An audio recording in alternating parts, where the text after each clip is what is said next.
भारतीय समाज, विशेषकर हिंदू समाज में आधुनिक माहौल में हिंदू विवाह के प्रति लोगों का विश्वास क्यों कम हो रहा है या रिश्ते क्यों टूट रहे हैं, इसी पर आज हम गुरुजी से चर्चा करेंगे। गुरुजी से आप पहले भी परिचित हो चुके हैं, लेकिन जो हमारे चैनल पे नए लोग आ रहे हैं, फिर भी मैं गुरुजी का नाम बता दूं। उनका नाम है श्री कमल पुष्प श्रीवास्तव जी, जो कि लखनऊ के बहुत ही बड़े एस्ट्रोलॉजर हैं। आइए कमल पुष्प श्रीवास्तव जी से आज विवाह के संबंध में चर्चा करेंगे। गुरुजी, सबसे पहले तो आपका बहुत बहुत नमस्कार। आभार या धन्यवाद, आपने इतना कीमती समय निकाल कर हमारे शो पे आए।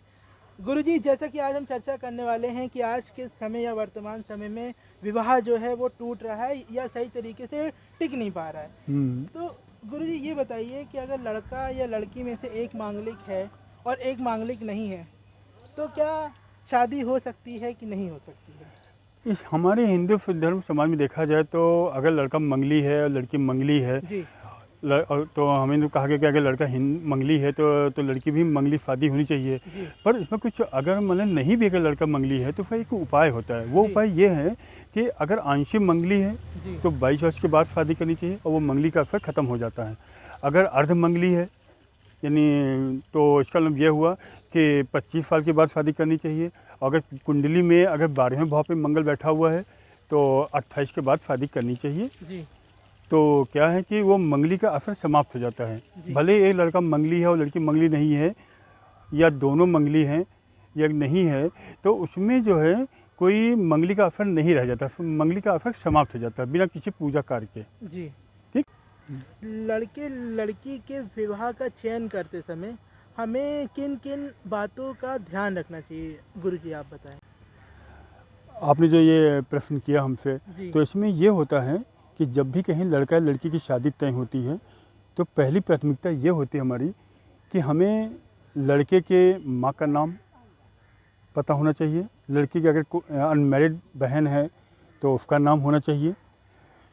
माँ और बहन का नाम जो है वो हम लड़की से मैच करेंगे। जब दोनों मैच फिट हो जाएगा तब हम लड़का लड़की का नाम देखते हैं कि कैसी जोड़ी है। इन सब बातों का विशेष ध्यान रखना चाहिए। हमारा कहने का मतलब ये है सारांश में कि लोग लड़का लड़की की मैचिंग मिलाते हैं, पर मेरा सुझाव ये है कि लड़का लड़की तो मैचिंग सही होनी चाहिए, लेकिन लड़के की बहन और माँ का भी अगर नाम जुड़ जाए तो इससे रिश्ते में जो है एक मजबूती आ जाती है, एक टिकाऊ रिश्ता बन जाता है और घर परिवार जो है एक स्वर्ग में जैसे बन जाता है। कारण ये है कि लड़का लड़की की भी जोड़ी सही है, उधर लड़के की बहन से भी लड़की का संबंध अच्छा है और उधर लड़के की माँ से भी लड़की का संबंध अच्छा है। तो इससे होता क्या है कि वो परिवार जो है बहुत अच्छा होता है, सुदृढ़ होता है, मजबूत होता है, टिकाऊ होता है और लंबी अवधि तक वैवाहिक जीवन सफल रहता है और सुखीपूर्वक आनंदपूर्वक जीवन व्यतीत होता है। जी गुरुजी, आपने बहुत ही मेरे प्रश्न का बहुत ही अच्छा उत्तर दिया। ये जानकारी ना मुझे पता थी ना हमारे दर्शकों को मतलब पता थी कि मतलब आजकल हम लोग क्या करते हैं, कुंडली के आधार पर जो हैं कि मतलब विवाह का चयन करते हैं, मगर आपने एक नई बात बताकर हमारे दर्शकों को भी बताया और मुझे तो बताया इससे हमारे दर्शकों को भी नई जानकारी मिली होगी। गुरुजी ये बताइए कि क्या जन्म कुंडली या हस्तरेखा या नंबर साइंस ले लीजिए में से आप किस प्रकार विवाह का चयन करते हैं? हाँ, तो आपने जो अभी क्वेश्चन किया कि जब लड़के लड़की की शादी का चयन होता है जी तो हम जन्म कुंडली से देखें कि अंक ज्योतिष से देखें कि हस्तरेखा से देखें, तो सबसे अच्छा फंदा यही है कि कुंडली का बहुत विशेष महत्व है और कुंडली के बगैर तो कुछ है ही नहीं। ये अगर मान लिया जन्म कुंडली नहीं है लड़का लड़की की और तो उसके अतिरिक्त हमने नया विकल्प सोचा हमने कि क्यों ना अंक ज्योतिष की सहायता ली जाए। अंक ज्योतिष के नाम से जो भी लड़के का नाम का नंबर निकलता है या लड़की के नाम का नंबर निकलता है, अगर उससे भी अगर मैच कर लिया जाए अंक ज्योतिष के दृष्टि से, तब भी जोड़ी अच्छी होती है। और अगर कुंडली मिल जाती है लड़के या लड़की की और उसका अगर उसको हम सम्मिश्रण करते हैं तो उसमें और मजबूती आ जाएगी वैवाहिक जीवन को लेकर। तो हमारा कहना है कि यह है सारांश में कि अंक ज्योतिष प्लस जन्म कुंडली दोनों मिला के लड़के लड़की का चयन करना चाहिए। और अगर जन्म कुंडली नहीं है तो अंक ज्योतिष ही काफ़ी है और अंक ज्योतिष से ही रिश्ता मजबूत बनेगा। गुरु जी आपने कुंडली के बारे में थोड़ा ज्ञान दिया, तो हम ये जानना चाहेंगे कुंडली इतनी महत्वपूर्ण क्यों है हमारे जीवन में? बहुत महत्वपूर्ण है अगर देखा जाए तो हमारा भारतीय ज्योतिष का देखा जाए तो वेद पुराणों से ही मिलता चला आ रहा है और कुंडली का बहुत विशेष महत्व है, उनमें गहरा शोध है। तो कुंडली के साथ साथ एक आधुनिक परिभाषा में अंक ज्योतिष की भी खोज भी है और अंक ज्योतिष से थोड़ा आसान विधि भी है और इससे लड़के लड़की के शादी विवाह को चयन करने में अति सुविधा मिलती है और इससे रिश्ते काफ़ी मजबूत रहते हैं। जी गुरु जी ये बताइए कि क्या लड़का लड़की के विवाह जब हो जाता है तो किसी तीसरे घर का जो व्यक्ति होता है उसका हस्तक्षेप करने से क्या वैवाहिक जीवन में उनके कोई प्रॉब्लम आ सकती है, कोई दिक्कत या समस्या?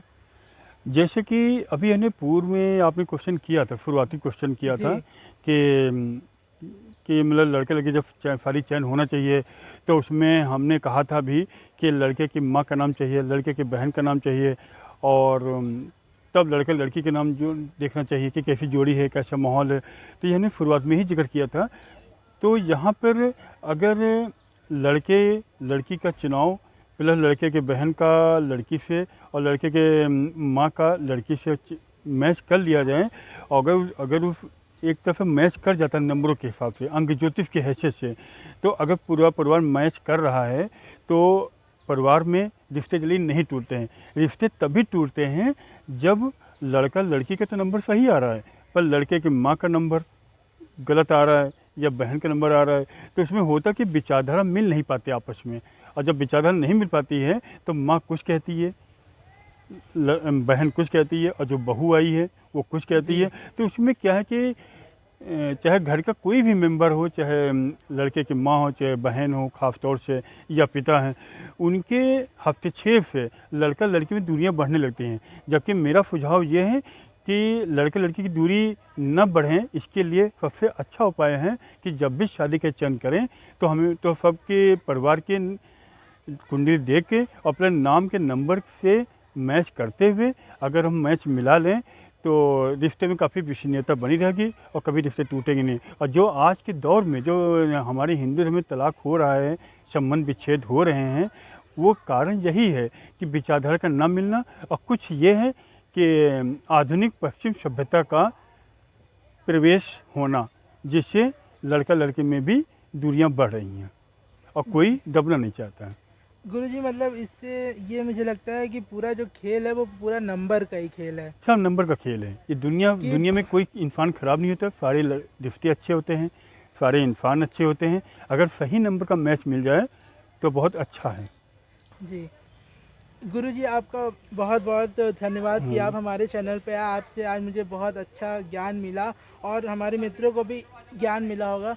मित्रों अगर आपका विवाह से संबंधित कोई भी सवाल हो तो आप गुरुजी से संपर्क कर सकते हैं, कमेंट बॉक्स में अपने प्रश्न डाल सकते हैं। तो और गुरुजी से अगर मतलब अगर आपको बात करनी है तो आप इनसे डायरेक्ट कांटेक्ट भी कर सकते हैं। स्क्रीन पे भी नंबर आ रहा होगा, डिस्क्रिप्शन में भी नंबर गुरुजी का दिया हुआ है।